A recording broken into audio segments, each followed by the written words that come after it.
So today we're going to deal with yet more Jacob Rees-Mogg nonsense, because of course we've got to deal with Jacob Rees-Mogg. So today on Politics Home, just this article, well, yeah, Jacob Rees-Mogg warns of perpetual Brexit purgatory as ministers agree EU custom ties could last beyond 2021.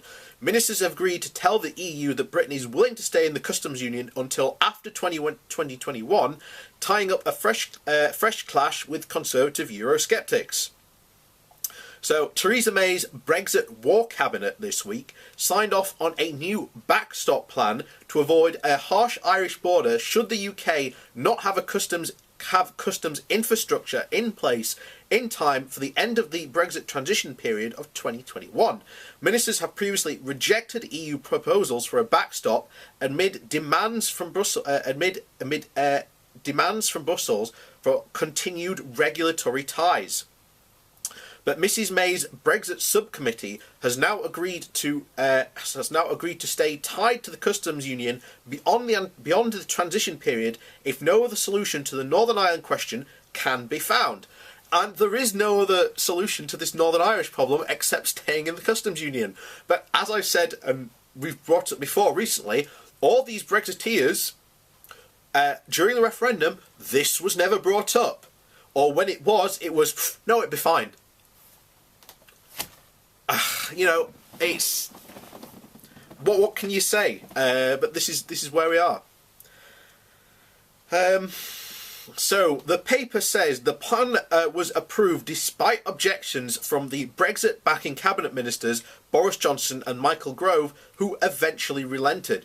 The plan is already drawing strong criticism from the Tory MP Jacob Rees-Mogg, who leads the powerful European research group of Eurosceptics. He told the Telegraph that the move risked creating a fallback option was more attractive than a permanent deal.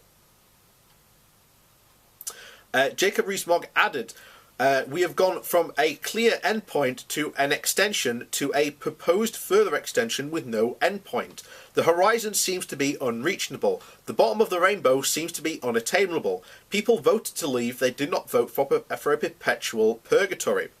According to the Times, the backstop option would see the UK continue to collect the EU's common external tariff on behalf of Brussels, a proposal that has previously incensed Eurosceptics. But Downing Street sources insist that there was a plan to remain in the customs union in the future, and that this week's decision has been focused squarely on the fallback option. It comes after Mrs May reportedly confronted Rees-Mogg during a Downing Street meeting over a post-Brexit customs option early in the week and slapped him down very hard. And remember, Theresa May's position in the Conservative Party is, the best way to describe it is, she is sitting on a one-legged stool, and anyone could come along and knock her over from it. But these backseat Brexiteers, such as Rees-Mogg, Grove, Johnson, don't dare do it. Because they need her as a human shield. Because the Brexit, certainly Rees-Mogg would want to deliver, no one wants. No one would seriously vote for this as an actual plan or an idea. And as I've said before, we've covered this at least twice over the past, going over some of his proposals that he wants to do. He is not a man of the people. This is a guy who has never suffered any form of external hardship, and he is not in any way, shape or form a guy who you should consider to be a good businessman, because like Trump, he has a skeleton in his closet. So Trump couldn't even figure out how casinos could work, and as a result went bankrupt from them.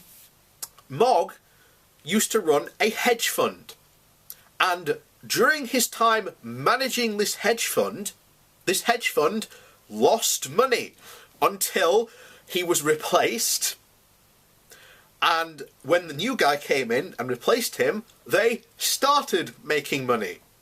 And this wasn't a short period of time. This was over 3 years. It was 3.5 years exactly.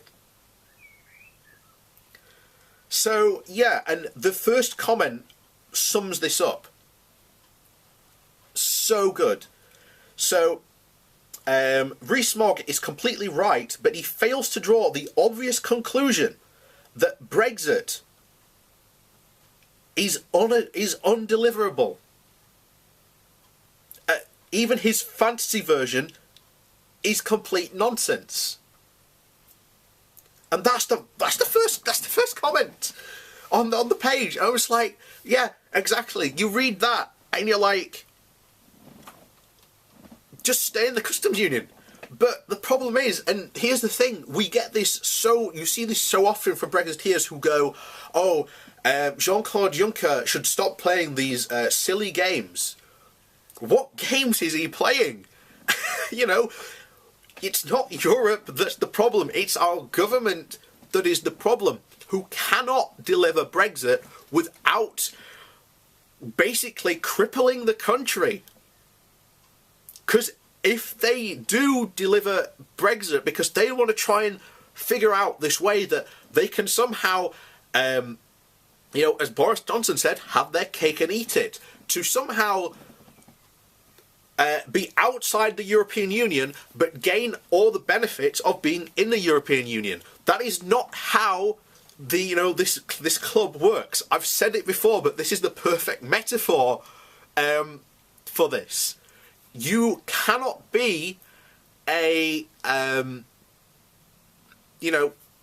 gym member and use the gym, use the pool, steal all the free towels you want, but as soon as you stop being a member, you then have to pay for membership, you then have to pay for the classes, the equipment, and and things like that. But it's this perfect metaphor. Look at the Galileo video we did recently, and you've had all the Brexiteers going, this is, you can't be, you can't be a member, not a member of the club and still demand the benefits of being a club member. But here we are, literally not long to go now, in March of next year, and yet there is no solution. And the Remain MPs are right to rebel against their parties. I'd encourage more MPs who are starting to realise that this is probably not the option, because I guarantee you there are MPs there who are like sitting, I'm on the fence about which side I'm going to back. But please do realise that if we leave the European Union, it will economically damage our country irrevocably. We open ourselves up to other powers.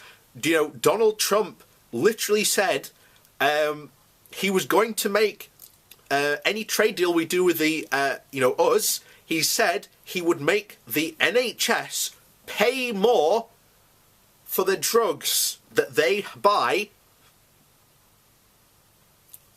thereby putting more pressure, unnecessary pressure, on the NHS, and because of any option that we take will mean less money for our entire economy, meaning that government will have less money, meaning more austerity, meaning the NHS will have to make more cutbacks, meaning that you now put the NHS at risk, as well as the British economy, as well as, future job prospects and everything like that in this country. And yet, there are people who said, oh no, this is a good idea, we want this. Based on an absolute fantasy that people like Daniel Hannan, Nigel Farage and Japers Rees-Mogg push, that somehow we are about to sail off. Britain will just haul a anchor next March and just sail off into the wide blue somewhere. But that's where we are, and I'm so frustrated at this, and I'm so frustrated when I see comments by Brexiteers who don't really seem to understand the implications of, you can't just walk away, you have to negotiate. And even if let's say we believe this whole argument of sovereignty, guess what? Modern trade deals are all about giving up sovereignty. But they don't seem to understand that. They don't seem to understand, you know, the American trade deal. And we've done a video on that, describing just how bad that American trade deal is going to be. And, you know, and the phone's ringing, so that's me done for this video. But, oh boy, Jacob Rees-Mogg, what an idiot.